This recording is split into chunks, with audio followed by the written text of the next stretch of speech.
अस्सलाम वालेकुम। आज का टॉपिक है कि हमारे अमाल कैसे ज़ाया होते हैं। सबका यही रहता है कि हम नमाज तो पढ़ते हैं, इबादत भी करते हैं, रोजे भी रखते हैं, ज़कात और हज भी करते हैं, तब भी हमारी दुआएं कबूल क्यों नहीं होती। याद रखिए, हर चीज़ का एक मामूल होता है, इसलिए इसका भी एक मामूल है। अल्लाह ताला दो तरह से हमारे अमाल को ज़ाया कर देता है। नंबर एक, शिर्क करना। अगर हम अल्लाह ताला की ज़ात में किसी और को शरीक ठहराएंगे, अल्लाह ताला की शान में गुस्ताखी करेंगे, या अल्लाह ताला को हम ये सोचेंगे कि हमारी दुआएं तो कबूल होती नहीं है, हम इतनी दुआ करते हैं, अल्लाह तो हमारी सुनता ही नहीं है, ये भी अल्लाह ताला की शान में गुस्ताखी है। हमें इस तरह से कभी नहीं सोचना चाहिए। अल्लाह ताला अपने बंदों को बहुत मेहरबान है, उसे पता है कि अपने बंदे को कब देना है, कब नहीं देना है। हमें कभी इस तरह के ख्यालात अपने दिल में नहीं लाने चाहिए। हमें हमेशा उसका शुक्र और एहसान करते रहना चाहिए और सब्र करके रहना चाहिए। इंशाअल्लाह अल्लाह बेहतर से भी बेहतरीन अता फरमाता है। हमें कभी भी अल्लाह ताला की शान में गुस्ताखी नहीं करनी चाहिए। कभी भी अगर हमारा दिल घबराए, हमें लगे कि हमारी दुआएं कबूल नहीं हो रही, तो हमें फौरन इस्तग़फ़ार पढ़नी चाहिए और अल्लाह ताला से अपने गुनाहों की माफ़ी मांगनी चाहिए। और दूसरा है कि आप सल्लल्लाहु अलैहि वसल्लम की शान में गुस्ताखी करना।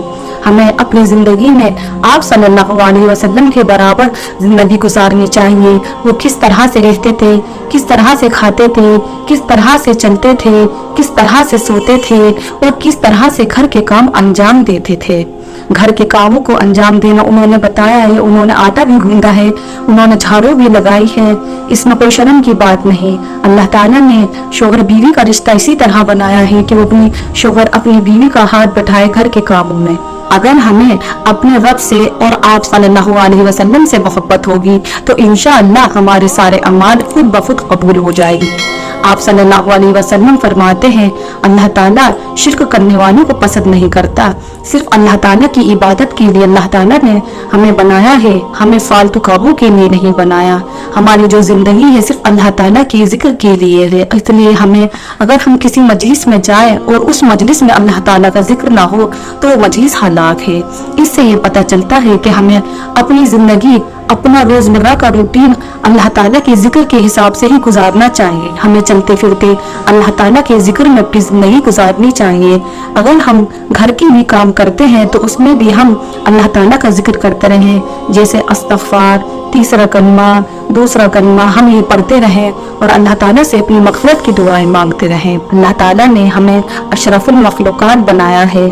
चाहता तो वो हमें कोई जानवर भी बना सकता था, कोई कीड़ा भी बना सकता था, लेकिन तब भी उसने हमें अशरफुल मखलूक़ात बनाया किसी खास मकसद के लिए, किसी खास वजह के लिए कि मेरा बंदा सिर्फ मेरा बनकर रहे, मेरी इबादत करे। उन्होंने आप सल्लल्लाहु अलैहि वसल्लम को एक नमूने के तौर पर हमें हमारे लिए भेजा है। जिस तरह उन्होंने अपनी जिंदगी गुजारी है वो हमारे लिए एक आइडियल है। हमें भी अपनी जिंदगी उन्हीं के मुताबिक गुजारनी चाहिए, तो हमारी जिंदगी भी और हमारी आखिरत भी संवर जाएगी।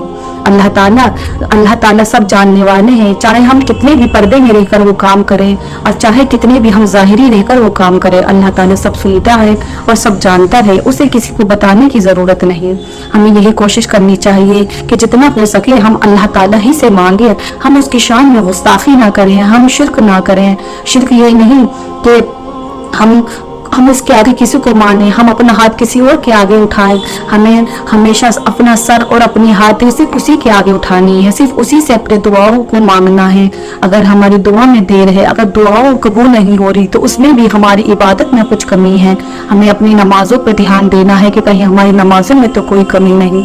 इसलिए हमें सोचना है कि हमारी नमाज तो दुरुस्त है, क्यों फिर हमारी नमाजें कबूल नहीं हो रही।